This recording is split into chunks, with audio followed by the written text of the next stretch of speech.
Hello dear students, I am V.S. Sikarwar from National Ranker.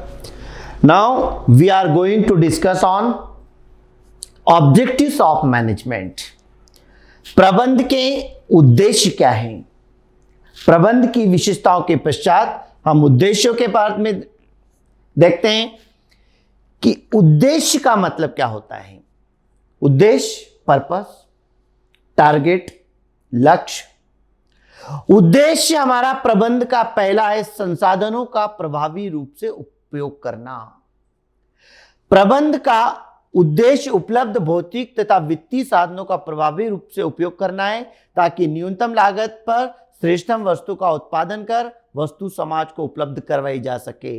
सबसे पहला प्रबंध का कार्य होता है कि हमारे पास जो भी साधन और संसाधन उपलब्ध हैं उन्हें पूर्णतः उपयोग किया जाए और यह प्रयास किया जाए कि कम से कम लागत में हमें अधिक से अधिक लाभ प्राप्त हो सके, अच्छे से अच्छा उत्पादन हम कर सके।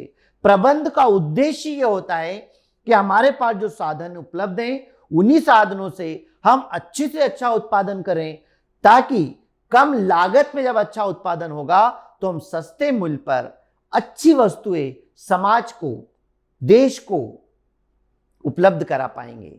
और जब सस्ते मूल्य पर अच्छी वस्तुएं उपलब्ध होती हैं तो उसकी मांग बढ़ती है, हमारा विक्रय बढ़ता है, वित्तीय समस्या हल होती है, उत्पादन बढ़ता है और जब उत्पादन बढ़ता है तो फिर रोजगार के अवसर बढ़ते हैं। इस प्रकार एक चक्र चलते रहता है और यह निर्भर करता है प्रबंध के प्रभावी उपयोग से। तो पहला उद्देश्य हमारा होता है कि जो साधन है उनका हम अधिक से अधिक उपयोग करें। दूसरा होता है secure maximum output with the minimum efforts, न्यूनतम प्रयासों से अधिकतम परिणाम प्राप्त करने का जो है प्रयास करना। ये कोशिश की जाती है कि हम काम जो कर रहे हैं उसमें अनावश्यक रूप से श्रम न लगे। श्रम प्रयास उन्हीं जगह पर किया जाए जहां से हमें कुछ रिटर्न मिल सके, जहां उत्पादन हो सके, जहां से कुछ न कुछ प्रतिफल मिल सके। तो प्रयास हमारा प्रबंध का यह होता है कि जो भी काम हम कर रहे हैं वो कम से कम प्रयासों में, कम से कम मेहनत में अत्यधिक हमें उत्पादन हो सके और ऐसे तरीकों को हम अपनाएं जिससे कि समय, प्रयास और ऊर्जा इनका अपव्यय नहीं हो। जैसे मजदूर हमारे यहां काम कर रहे हैं, इस प्रकार व्यवस्थित रूप से उनसे काम करवाना कि उनका श्रम केवल उत्पादन कार्य पर ही लगे। जैसे सामग्री को लाने ले जाने में आधा समय उनका व्यर्थ होता है, कई सामग्री वेस्टेज जा रही है, वहां व्यर्थ आपका सामग्री जा रहा है। तो इस प्रकार हमारा प्रबंध का उद्देश्य यह होता है कि जो मटेरियल हमारा है वो वेस्टेज ना हो, लेबर हमारे जो लेबर कर रहे हैं उनकी लेबर जो है उनका श्रम व्यर्थ न जाए। जितना भी वो काम करें वो कम प्रयासों में अधिक से अधिक काम हो जिससे उन्हें भी थकान का अनुभव नहीं होगा। और इस प्रकार जब प्रबंध किया जाता है तो निश्चित रूप से संगठन का तो विकास होता ही होता है और सभी कर्मचारी जो है उनका भी विकास होता है और उन्हें काम करने की जो उनके अंदर इच्छा पैदा होती है और वो अधिक से अधिक अच्छे से अच्छा काम करने का प्रयास करते हैं। क्योंकि यहाँ हमारा प्रबंध का उद्देश्य होता है कि हम कम से कम समय में, कम से कम ऊर्जा में, कम से कम शक्ति में अधिक से अधिक और अच्छे से अच्छा काम करने का प्रयास करें। नेक्स्ट हमारा है बेटा प्रबंध के उद्देश्यों में निरंतर अस्तित्व में रहना। प्रत्येक व्यवसाय दीर्घकाल तक अस्तित्व में बने रहना चाहता है। इसके लिए व्यवसाय का उद्देश्य इतना लाभ आवश्यक होना चाहिए जिसमें न्यूनतम व्ययों की पूर्ति हो सके और व्यवसाय लंबे समय तक चल सके। मतलब प्रत्येक व्यवसाय दीर्घकाल तक अस्तित्व में बने रहना चाहता है। हम कोई भी व्यापार संगठन जब स्टार्ट करते हैं तो हमारा उद्देश्य होता है कि हमारा व्यापार भविष्य में निरंतर चलता रहेगा, लंबे समय तक चलता रहेगा।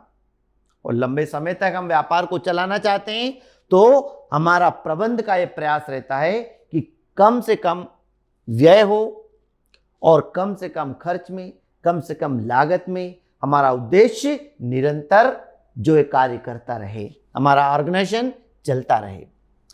कर्मचारियों के विकास में सहायक। प्रबंध का जो अगला उद्देश्य है कर्मचारियों का विकास करना, क्योंकि संस्था की जो सफलता है वो ज्यादातर कर्मचारियों पर निर्भर करती है, क्योंकि कार्य का परफॉर्मेंस तो कर्मचारियों के द्वारा ही किया जाता है। तो कर्मचारियों का विकास हो, वो अपने कार्य में कार्यकुशल हो, अधिक से अधिक उत्पादन हो, ये कार्य इसके अंतर्गत किया जाता है। तो कर्मचारियों के विकास में सहायक प्रशिक्षित कर्मचारी व्यवसाय को लाभ तो पहुंचाती हैं, साथ ही साथ स्वयं की भी पदोन्नति और उच्च पारिश्रमिक को भी प्राप्त करते हैं। अर्थात उनको प्रशिक्षण दिया जाता है, ट्रेनिंग दी जाती है। जब वो ट्रेंड हो जाते हैं, प्रशिक्षित हो जाते हैं, तो कर्मचारी का खुद का विकास तो होता ही होता है, उसका लाभ संस्था को भी मिलता है। एक कुशल व्यक्ति जब संस्था में काम करता है तो उसे बार बार निरीक्षण करने की आवश्यकता नहीं होती है और वह अच्छे से अच्छा काम करता है।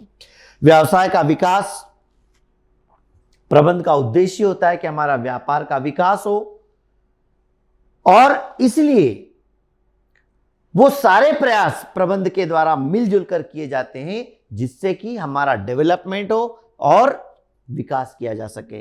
तो प्रत्येक व्यवसाय का उद्देश्य विकास करना होता है। विकास लाभ में वृद्धि, विक्रय में वृद्धि, कर्मचारियों की संख्या में वृद्धि, उत्पादन में वृद्धि के द्वारा मापा जाता है कि कैसे हमारा लाभ बढ़ रहा है, कैसे हमारी सेल्स बढ़ रही है। जैसे जैसे सेल्स बढ़ती है हमारे कर्मचारियों की संख्या में भी वृद्धि होती है, क्योंकि सेल्स बढ़ने से मांग बढ़ती है और फिर उत्पादन बढ़ता है। उत्पादन बढ़ता है तो हमें अधिक कर्मचारियों की आवश्यकता होती है और फिर लोगों को रोजगार मिलता है, और यह सब निर्भर करता है कुशल प्रबंध के द्वारा। एक अच्छा प्रबंध हमेशा व्यापार के विकास में अपना योगदान देता है। निरंतर व्यापार में प्रगति होती रहती है, वृद्धि होती रहती है, चाहे वो विक्रय में हो, चाहे लाभ में हो, कर्मचारियों की संख्या में हो, उत्पादन में हो। जैसे जैसे व्यापार विकास करता है स्टाफ भी बढ़ते रहता है। नेक्स्ट उद्देश्य बेटा ग्राहकों को संतुष्ट करना। प्रबंध का उद्देश्य अपने ग्राहक को संतुष्टि प्रदान करना होता है। एक संतुष्ट ग्राहक व्यवसाय का सर्वश्रेष्ठ विज्ञापन होता है। देखो बेटा, जिस प्रकार प्रबंध को आत्मा कहा गया है, वैसे ग्राहक भी व्यापार की आत्मा है, क्योंकि जब ग्राहक ही नहीं होगा, कस्टमर ही नहीं होगा, तो आप व्यापार में कैसे सफलता हासिल करेंगे, सेवा कैसे प्रदान करेंगे, बिक्री को कैसे बढ़ाएंगे, और जब विक्रय ही नहीं होगा तो आपके पास वित्त कैसे आएगा। इसलिए अगर लंबे समय तक व्यापार में टिके रहना है तो ग्राहकों की संतुष्टि पर बल देना होगा, और प्रबंध का यह प्रयास होता है कि हमारे पास जो ग्राहक है वो संतुष्ट रहे, प्लस नए ग्राहक भी बनते रहें और पुराने ग्राहक बने रहें। यही प्रबंध का हमारा मुख्य उद्देश्य होता है।